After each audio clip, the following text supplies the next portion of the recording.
E a vacina russa? Olá, meu nome é Vanessa Cristine, sou médica clínica geral e você está no canal Hipocondria. Já são mais de 6 meses de pandemia e a gente só quer saber quando que a vacina vai chegar, não é mesmo? A gente sabe que outras medidas como isolamento social, testagem em massa, garantia de direitos trabalhistas de salário para que as pessoas não precisem se expor, são medidas que teriam ajudado bastante a mitigar a situação que a gente está vivendo hoje. Para nos atualizar e nos situar, hoje é dia 9 de setembro de 2020, nós já temos no mundo mais de 27 milhões de casos de Covid-19 confirmados. Nós já tivemos aqui no Brasil mais de 4 milhões de casos e 126 mil óbitos. Como vocês sabem, todo esse contexto aí de pandemia provocou uma verdadeira corrida dos países para a produção de uma vacina segura e eficaz.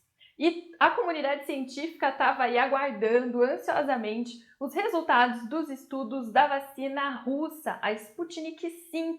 E finalmente foi publicado esse estudo, agora no dia 4 de setembro, na revista The Lancet, ou The Lancet.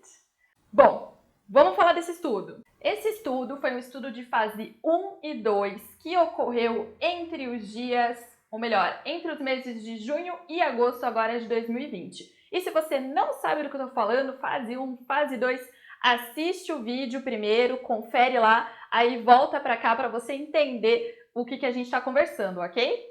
Primeiro ponto, quem fez essa vacina russa? Essa vacina está sendo desenvolvida pelo Instituto Gamaleya, que é um instituto a partir lá do Centro Nacional de Investigação de Epidemiologia e Microbiologia, que é um órgão ligado ao Ministério da Saúde russo. E como é essa vacina? Bom, a tecnologia que está sendo empregada na produção dessa vacina russa é chamada de uma vacina recombinante de vetores virais. E o que isso quer dizer?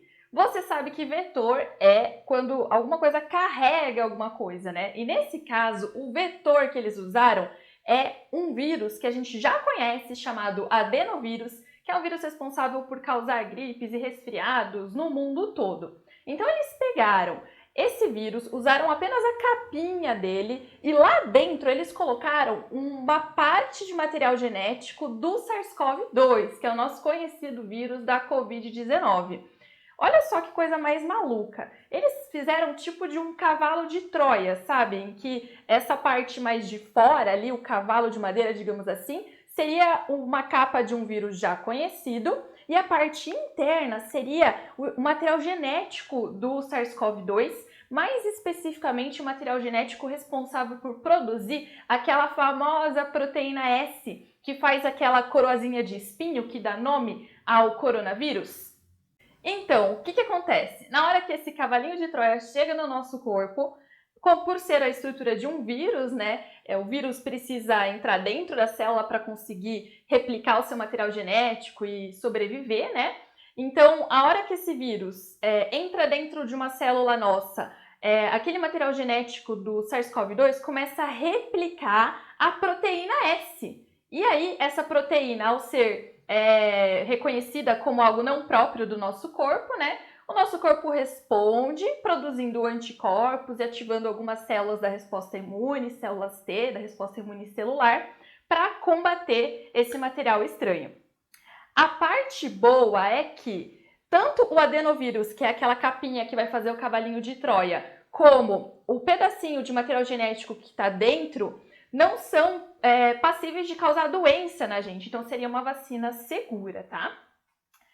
Agora que você já entendeu como que é o mecanismo de funcionamento dessa vacina, vamos falar um pouquinho sobre como que foi a condução desses estudos de fase 1 e fase 2.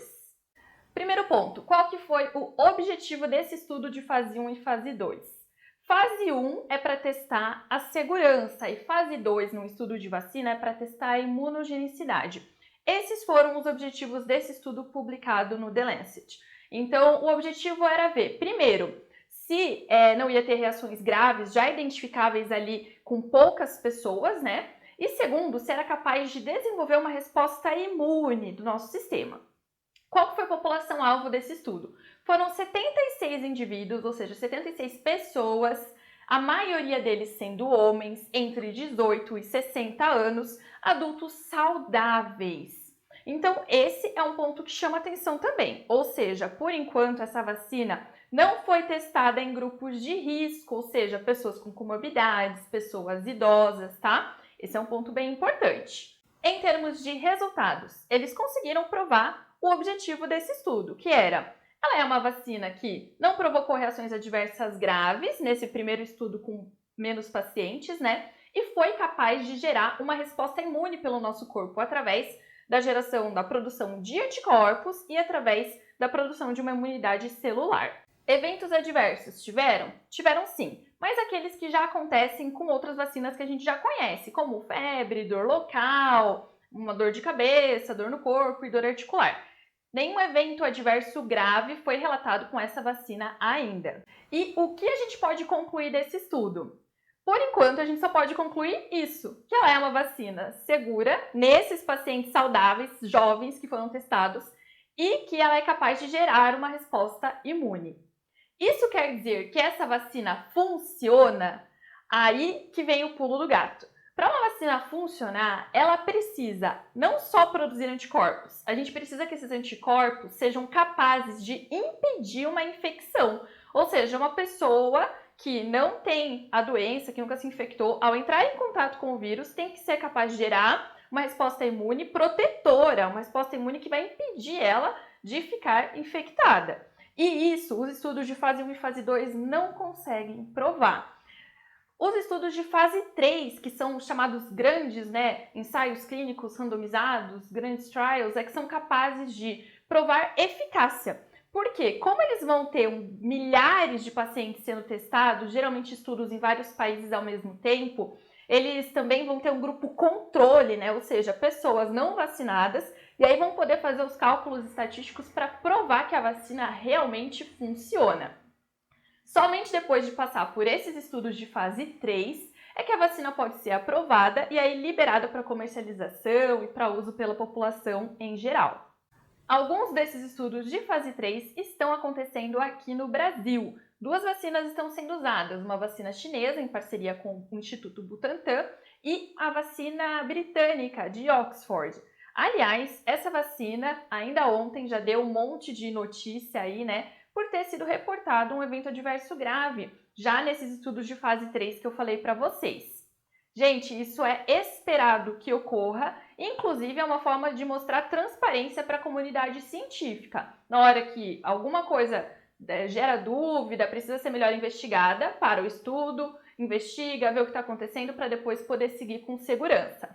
Bom, resumindo, em relação à vacina russa, o que foi descoberto até aqui é favorável sim, mas a gente depende de resultados de fase 3, de grandes estudos com grande número de população, para que a gente possa dizer que ela é eficaz e que ela realmente é segura quando usada em pessoas com comorbidades, em crianças e em idosos. Não é porque estamos em uma pandemia que a gente deve abrir mão desse rigor técnico-científico na hora de produzir insumos. Ainda mais quando a gente fala de algo que é para ser distribuído para a população inteira mundial. Eventos graves, quando são em pequeno número de pessoas, às vezes podem nem ser notados, mas quando a gente fala de milhões de pessoas, as consequências podem ser nefastas.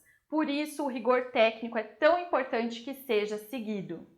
E aqui vale pontuar que se nós tivéssemos investimento pesado aqui também na nossa ciência nacional, a gente poderia estar pelo mesmo caminho. A gente tem aqui, por exemplo, o Instituto Fiocruz, né, a Fundação Fiocruz, que é um ícone, é assim, um órgão super competente, muito conceituado internacionalmente, inclusive, né, e reconhecido pela produção, pelas pesquisas que faz na área da saúde e faz parte do SUS. Para vocês terem uma ideia, a vacina da febre amarela, por exemplo, é produzida desde 1937, tecnologia brasileira. Bom, gente, resumindo, vamos aguardar as cenas dos próximos capítulos. Cada dia isso aí pode mudar, né? A gente espera que nos próximos meses a gente tenha uma vacina eficaz e segura para distribuir para todo mundo e que países em desenvolvimento, países subdesenvolvidos também tenham acesso a essa tecnologia. E aí, pessoal, deu para entender um pouquinho por que é tão difícil assim produzir uma vacina? Espero que esse conteúdo tenha sido útil para você. Como você percebe, leva um tempo para produzir esse material e eu só peço em troca que você compartilhe e divulgue com as pessoas que podem se interessar pelo assunto. Vamos divulgar a ciência, que esse é o momento da gente valorizar aí a pesquisa no nosso país. Até mais, tchau!